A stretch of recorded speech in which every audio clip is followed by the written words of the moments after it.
What's up, guys? Welcome back to another training vlog. I have one of my peers here with me. Let him introduce himself to y'all. Hey guys, what's up? This is Taharan Gotla, and Kobe is a good friend, peer. I'm doing my PhD at South, where Kobe is doing his master's.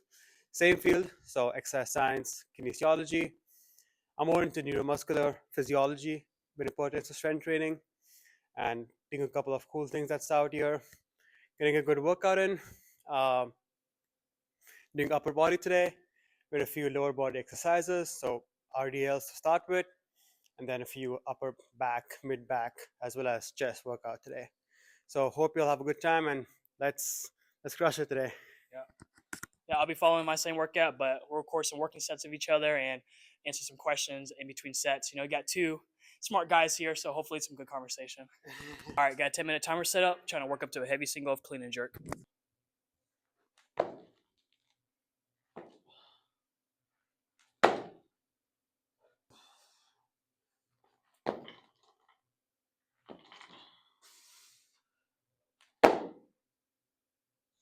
Oh yeah. Here we go. Come on. Easy. Oh yeah, nice. Pretty.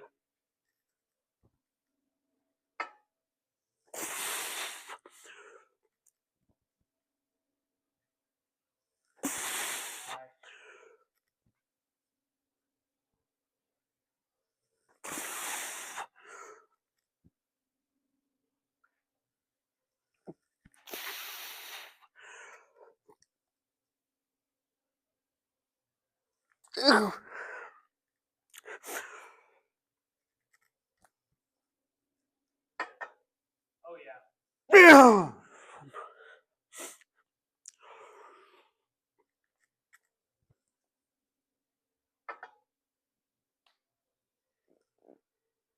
Oh my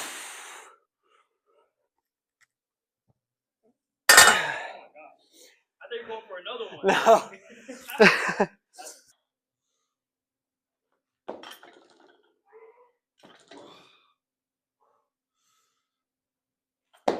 Yeah. All right, so a common question I always get is, how do you warm up for your workout? So when it comes to warming up, my rationale is you stick to the movement pattern you actually wanna do, right? On like given day. So for example, today you're doing clean jerks. You start incrementally going up in weight. And that's what I did today with my RDLs. I'm basically starting off with just a bar, adding a few pounds until I get to my top set, which is 260 today. So I started with 135 or whatever the bar just weighs, add 20 pounds, 25 pounds until I feel comfortable that, okay, I am ready for my main heavy set physiologically and psychologically, because you don't want to get into your working weight feeling kind of lousy and lazy. You want to get that blood flow, you want to get that mind into the given set so that you can provide the most amount of stimulus you can provide in the given set to get the same output, right? So I feel warming up towards your max attempt or your max set or first warm-up set or first walking set is a great way to get over things instead of doing a couple of minutes of jogging or walking, which you're eating away time, doing something which is not really specific to that given weight training session goal. Yeah. So pretty much the best way to, or the most efficient way to warm up is just to do the exact exercise you're going to do, just for lighter weight. Right. Until you are comfortable enough with your first main working set, which could be whatever on that given day. Higher weights or heavier working sets probably need more warm up and more efficiency. So you want to develop neural patterns as you get into your working sets. And one thing that's worked for me is perform your warm up sets just the same way you would do your working sets. Okay. Don't just go through range of motions, get your mind into it, and treat those sets like they are as essential as your main working set. All right. Thank you. All right, here we go. 190 clean and jerk PR attempt. Oh yeah. Drive. Oh yeah. Good. Drive and be explosive. Let's go. Up. Oh yeah. Let's go. All right, that 190 moved really well. So added 5 more pounds and 195 PR attempt.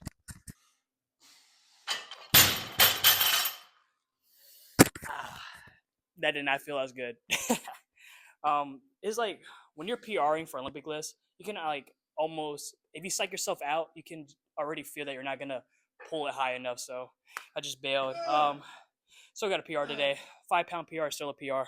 So, I mean, I saw you doing these Olympic lifts, right? Mhm. And my goal is definitely different from yours, I feel, in some regard or in some Yeah. context. And my goal is to like maximize muscle hypertrophy slash muscle growth. So I just had this thought: is there any merit or any benefit to doing a certain block of training, which is focused on these power lifts, your clean and jerk, your snatches, your power shrugs, and Mhm. other hand cleans and stuff?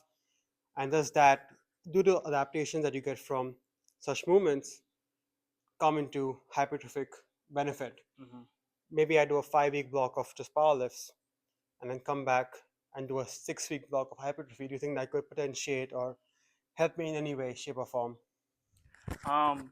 I think no. Like if your goal is pure bodybuilding and hypertrophy training, I think that 6 weeks you take to learn how to Olympic lift or power lift, and you do that, you could just spend time on hypertrophy training, and then True. so like the big difference between pure hypertrophy training and training like an athlete is you're probably using more stable exercises, a lot more machines, a lot less volume. So instead of like back squatting, like powerlifting back squatting for 6 weeks, I would just hack squat for 6 weeks, and you'll probably see similar muscle growth. I think there is some novelty into learning other fields and like kind of getting out of hypertrophy training. Maybe that will give you like a mental boost. Mm-hmm. But I think purely from like a physiological basis, like physical adaptations, I don't think Olympic lifting or powerlifting gives you any advantage versus just spending that time hypertrophy training. True. Yeah, I definitely agree. I think just train what you specifically want to train for. Yeah, Uh, and that's a good point. It's a good insight. You just can take a mental break from yeah. pushing close to failure, lifting heavy loads, high volume, Hmm. just maybe lower down the volume. And if you do want to break, if you want to learn a new skill, Yeah. get into powerlifting or weightlifting, Yeah. I powerlifting. But think like the Olympic lifts can give you a hypertrophy stimulus that you're not used to, like novelty wise, if you're not already training that muscle group. So like my traps blew up when I started doing Olympic lifting because there's a lot of pulling, it's all right? that stretch But under I also load with don't, heavy yeah, stuff. but I also don't do like any trap work, but other than that. Correct. So that would grow my traps. But if I did trap Yeah. specific hypertrophy work, Mm-hmm. then the Olympic lifts wouldn't give me enough stimulus. You know what I'm True, saying? true. So it's If like, you aren't doing a lot of side delt stuff in your hypertrophy program, and if you go on to suddenly lifting things overhead, yeah, you're gonna grow you your side delts. actually may see some medial delt or side delt growth to some extent, because in weightlifting you don't really have the eccentric phase, it's just all All pushing, all concentric. concentric. Hmm. So there's some nuance to that as well. But yeah, like you said, if you aren't hitting those muscle groups in your main hypertrophy sessions, you might actually benefit Hmm. from powerlifting or weightlifting style Yeah. of training. But you can get the same thing from just adding more side delt volume to your hypertrophy program. Exactly. All right, moving on to the military press. The way I progress my lifts is every set I do, I have a certain rep range, and I need to meet the top of that rep range before I add weight in all my sets. So I've been getting this for 6 reps in my first 2 sets. For my third set, I get 5 reps, and my top rep range is 6. So have to get 6 for all 3 sets right here before I move on. And I've been stuck at this weight for like a couple weeks, so really gonna try to push today to try to get that last rep.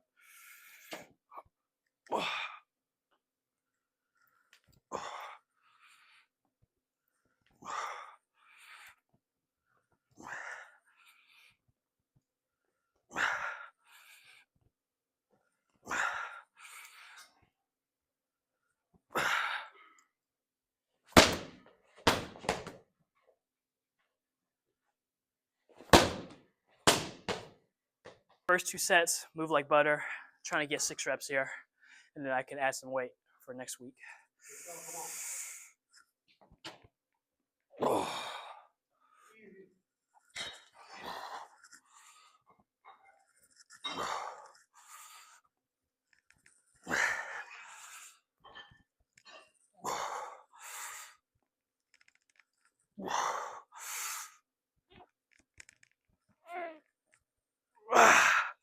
Let's go!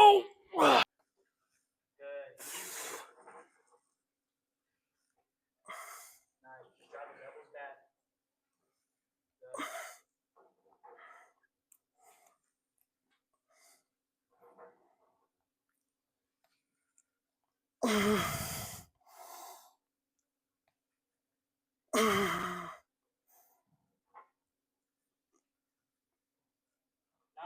Come on. Pull. Drive back. Drive the elbows back. Nice. I have 2 more. Come on. Everything is the last round. Let's go. Pull, pull, pull, pull, pull, pull. Come on. Oh, yeah.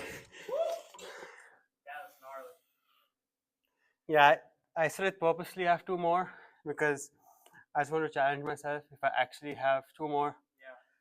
I think many people, as you know, don't push their sets to a point where they actually don't have a single rep more Yeah. in the tank. And I didn't have 2 more because I was pretty accurate, but I think as you train, you get more accurate.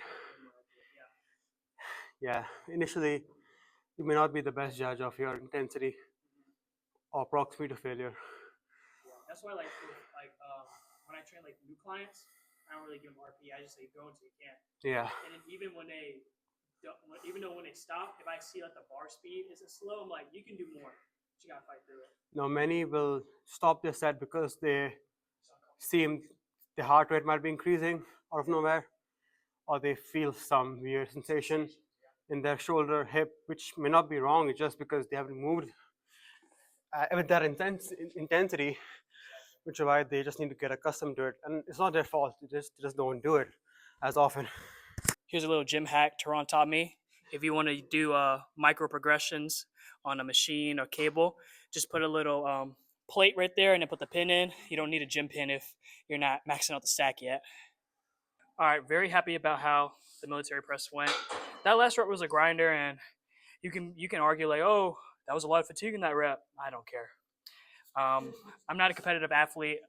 Like, as long as my fatigue isn't so high that I'm actually regressing, then a little bit of a high fatigue set here and there won't hurt nobody. I think too many people fearmonger fatigue. Like, oh, got to make sure you optimize everything so you don't get too much fatigue. I'm like, you're probably not training that much to worry about fatigue, or you're not a competitive athlete, so you don't need to worry about fatigue. Like, just train, eat, and sleep, man. Like, it's not that complicated.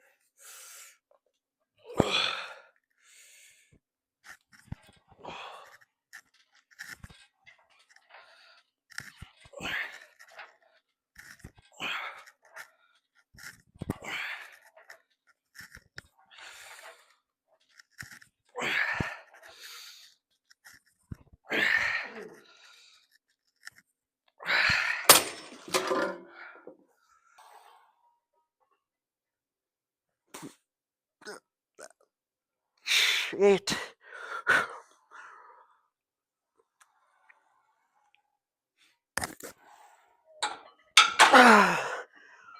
Almost broke the mic.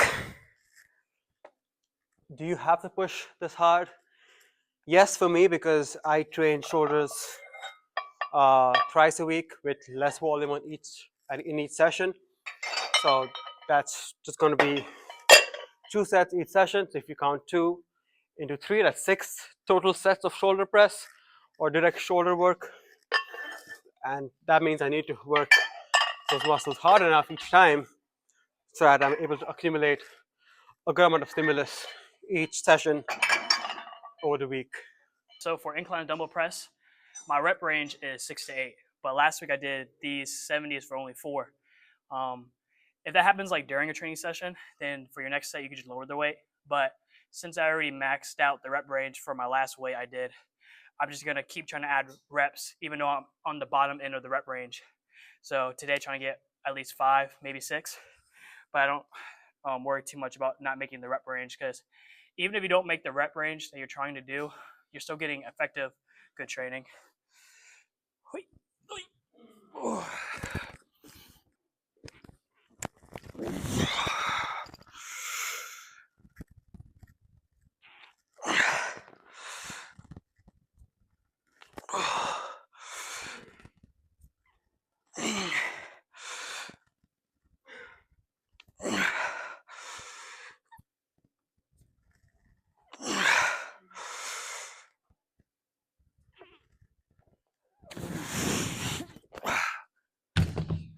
that. Got 6.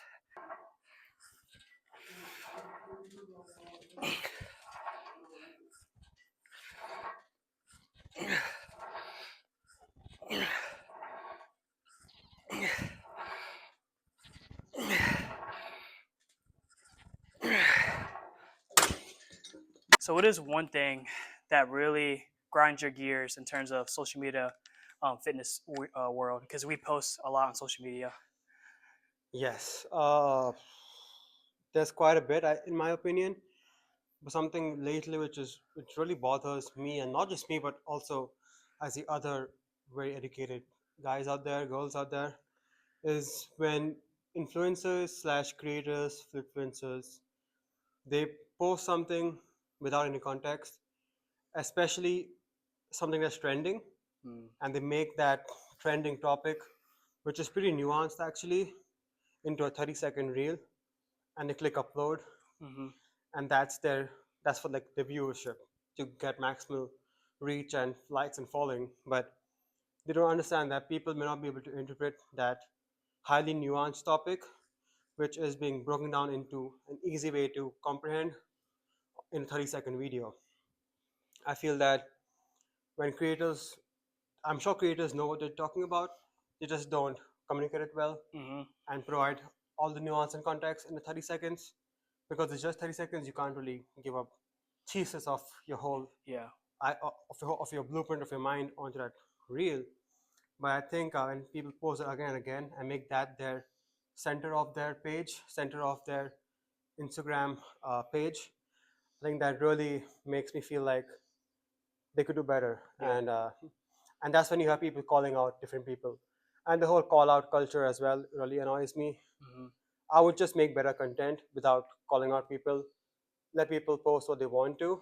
Uh, you could call someone out, but in a less harsh way, by providing accurate information and maybe helping the other person know where he or she went wrong without Mm-hmm. trying to get your cult or your followers to completely go against his or her Mm-hmm. ideologies, beliefs, and posts. What are yours? I think my biggest thing is when people kind of like what you're saying, they use like clickbaity information to sell a product, and that product doesn't really work. So you're like pretty much scamming people because supplements aren't under the same regulations as like other drugs. So they can sell like this fat burning supplement or this better form of protein powder, this better form of creatine, but it's all the same stuff. Super creative. And they use their physique or their body as their selling point because they're like, oh, I take the supplement, look how I look, when they might not even be taking that supplement and they just look like that because of their genetics. Same thing with like training programs. Like some people have really questionable training principles and they just use their good physique as their evidence, but that's like anecdotal evidence. Like they're swole despite their training, not because of it. Like if you gave that same training program to someone with average or below average genetics, they probably wouldn't look anywhere close to what they look like. So I guess using false information to make money off people Yeah. and gullible people. I think Floyd Mayweather went on the Jimmy Fallon show. Uh-huh. I think this was like, I saw it on Instagram just today, and then he was showing Jimmy Fallon his supplements, Yeah. and then Jimmy Fallon asks him, "What is this monohydrate for?" And he's like, "Oh, just to hydrate the muscles." Yeah, like they don't even And know what I'm they're like, selling. they don't know what they're selling. Uh-huh. And yes, creatine monohydrate works, but that could be anything else. That could have been some other toxic compound Yeah. or something which has no real effect size Hmm. in large populations. But because Floyd is taking it, hey, I mean, That's the credibility. aspiring boxers, aspiring fighters, athletes are going to take it Hmm. and be pretty sad when it doesn't work like it worked. Like it didn't work for Floyd well because he has good genetics, and I don't know what else he's taking, Hmm. but he also works very hard. It's not the supplement he's taking that is causing him to look the way he does. That's probably giving him the 0.001% Hmm. edge over XYZ. I think another thing is when people use social media presence to fearmonger certain things. Like there's a lot of people like with food, like you got to stay away from the seed oils, you got to stay away from artificial sweeteners. But if you actually look at the studies, there's no like clear evidence that those are actually bad for you. And they're again using like clickbaity, nuanced information to try to fearmonger food. And then they're gonna put a supplement in front of your face like, don't eat this granola bar because it has seed oils. Try my granola bar because it's organic. You know what I'm saying? So just spreading false information for your benefit, I just really dislike that. You're just feeding off of the customers' lack of understanding Mm-hmm. of a given topic. You think you know the topic well, so you can scam customers, but my friend, I don't think you know the Yeah. topic well enough to even scam someone else. It's just people are gullible, people are innocent, and taking advantage of that Yeah. is also a big green flag, red flag, Red actually, flag. red flag, Red flag. red flag, please. And that's a pet peeve of mine as Mhm. well. When I see people taking advantage of the lack of understanding of certain hard topics to digest, when people give it out in 30 seconds, when it should actually be a good hour of sitting down and discussing topics and discussing the nuances. Yeah. Good, Bam! good conversation. Finish up the workout with some arm farm, got some bicep curls, tricep extensions, and lateral leans for some core.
Well, thank you for joining me for this workout. If you guys enjoyed the video, hit that like, subscribe button.